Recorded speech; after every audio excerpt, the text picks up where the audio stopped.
We all love tortoises, but the Black Mountain Tortoise just hits different. I spent a weekend with Vic Morgan and I was blown away by the sheer intelligence of these majestic animals. I've got something in store for you today. I'm driving down to St. Augustine, Florida with my family to visit a true legend in the tortoise community. Hey guys, it's Cliff again. I am here with the main man, Vic Morgan. He was so nice to invite us down here, and we are going to have a tour. Vic is the king of everything Manouria, and he is getting ready to show us what he's been working on for basically all of your adult life. Last 35 years. Last 35 years. Super excited to see that. I really would love to mimic everything that I see here. That is Big Mama. I got her as an import from Thailand in the mail that we'll look at later in 1988. She was collected at one of those wet markets. One of those evil reptile dealers took it home and I bought it. It would have been soup the next day. And so 1988, what were one of the main things when you were getting started that was different to like any other species? Huge enclosures with a lot of overhead canopy. I mean, where they live, it's just about dark all the time. It'd be hard pressed to find a ray of sun. One of the first things I had to do is deparasite them. I have a real good relationship with the veterinarians. Actually, a friend of mine, he's brilliant. And the male, we had to punch a hole in his neck, and put a tube in it, and the big syringe duct taped. And that's the best way to do it. Otherwise, they go in their shell, you're trying to force feed them, and you stress them out later, just walking around getting fed through their neck. In the wild, when nobody's, capturing them and then, holding them for a long time, the parasites just bloom. They're all held for a long time in bad conditions in Asia. Then they go to the importer's place. There's all kind of other tortoises around. The knowledge to do that properly didn't exist. Vic was one of the first people to successfully begin breeding and producing Manouria emys phayrei, otherwise known as the Black Mountain Tortoise, here in the United States. Maybe the Hawaii Zoo, they bred them. There's nobody on the mainland though that's really... There might have been that I just didn't know about. Right. And a lot of times they come in, grab it, and, the dealers will, hatch them out and sell them. His work over the past 35 years has been the basis of our understanding for mountain tortoise husbandry. I wanted to show you this also. See this one over here? Yeah. You see where he's parked? It's right in the sun. And they know that ahead of time. So they don't even have to move. No. Like, they're just like, I'm going to sleep right here because this is exactly where the sun is going to pick us up. Yeah. I make my ponds really simple, not a lot of fanfare, And they get under the pond liner, some of them, and they mess everything up. That's okay with me. I learned from them. And so there's two of them under that right now. I don't think you can actually, you might be able to go around there and just... There's two. Two under here. So that it probably feels like a snug little blanket for them, huh? Having the pressure. It's actually probably the best form of insulation from the cold out here. Yeah. It's black liner and water. I didn't pull the pond liner back, but these guys have been under here for days. One of the things that I've always been concerned with is sitting water like this, and they're defecating in it and urinating in the pond. How often are you cleaning this out? We do about once a year. It's total demucking. I mean, all the water's out and the mud that's been dragged in is all taken out.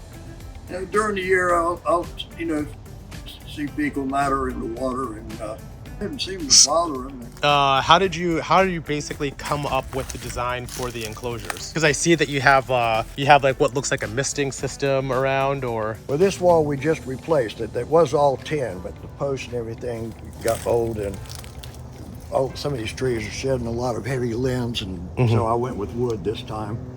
And they'll be... I want to put the two that go in here, but they're so into doing the winter out there, I just left them out there for now. How do you go about like mapping out how much space a particular pair needs? And because you said before that the key to getting them going is a lot of space. Is that like a territorial thing, or? You know, you can do them in a small little corral like most people do, and you don't see a lot of interesting behavior that way. They just come up and want to eat. That's about it. And what kind of interesting behaviors do you see, like, as they're, because this is like probably one of the most naturalistic setups I've ever seen. I see it in the summer. Everything is green Yeah. in the sky.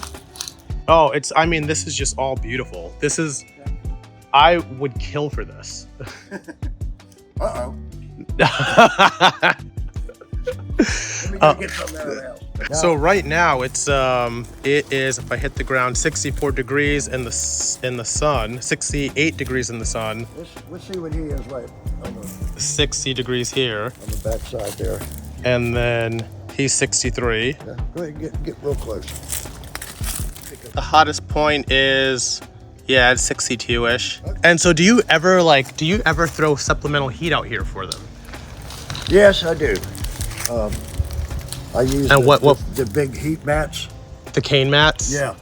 Like, what would trigger you to pull a heat mat out here? If it's going to be long-term, week or two. Long term for a week? Yeah. I mean, low temperatures for about a week. Right. I mean, it depends on how, they wouldn't do 31 for a week if it didn't warm up. Right. So if it hit like last year we had a really big cold front. If Florida had a cold front, did you just bring them in, or did you, like, during that snap, do you just bring heat pads They were out? out there, and some of them had, I'll show you what I use. It's a fiberglass pickup truck topper for huts. Okay. My friend Wayne Hill calls my pickup truck toppers the Vic Morgan Hotel. The Vic Morgan hotels.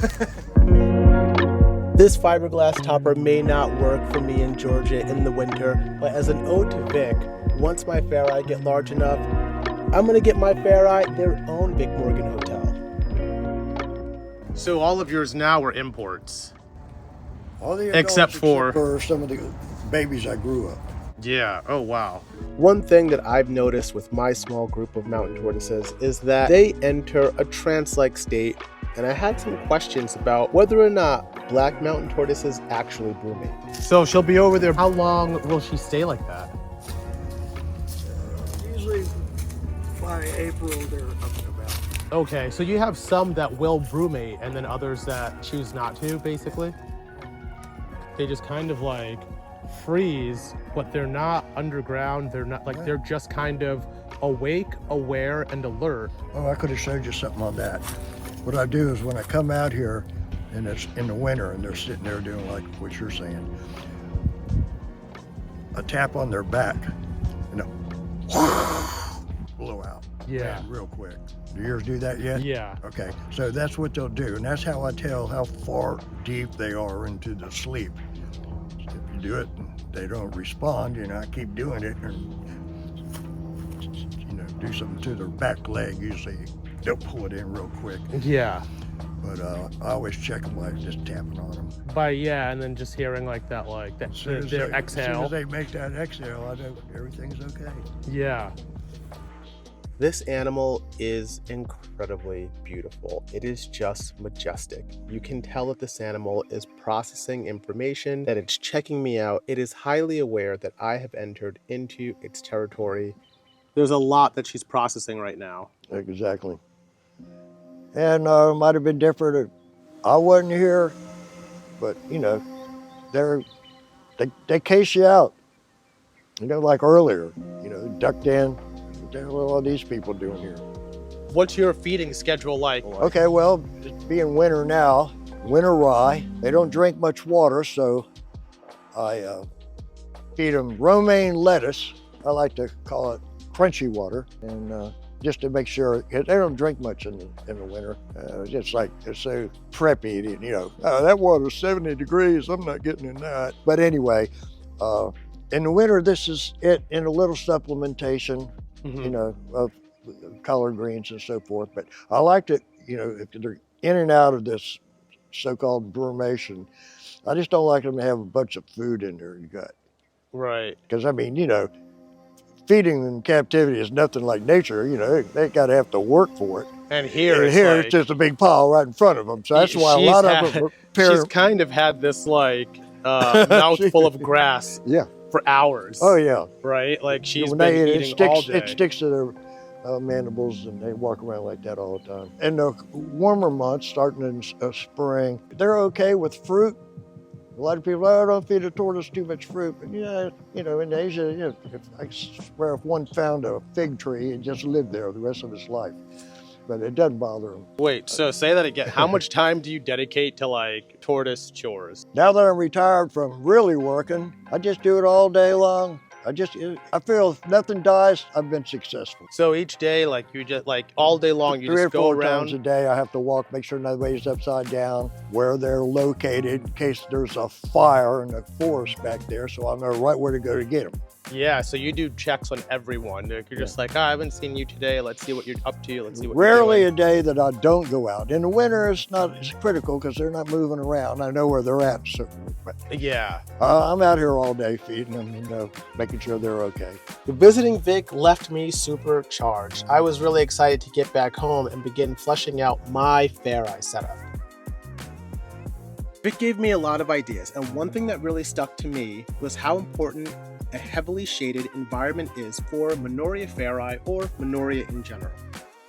So I started building this enclosure with that in mind. Instead of the open sun, I leaned into the trees we already have, letting the canopy do most of the work. This species comes from dense forested areas, so dappled light and consistent shade is key. I used a raised bed design to define the space, then layered it with natural substrate, pine needle soil, and leaf litter to hold in the moisture. You'll see I planted a lot of ferns and low-cover plants as well. They create microclimates, trap in humidity, and give the tortoises places to tuck into. For a water feature, I kept it simple. I'm using a bird bath. It's shallow, easy to clean, and perfect for soaking while helping keep up the humidity in the enclosure.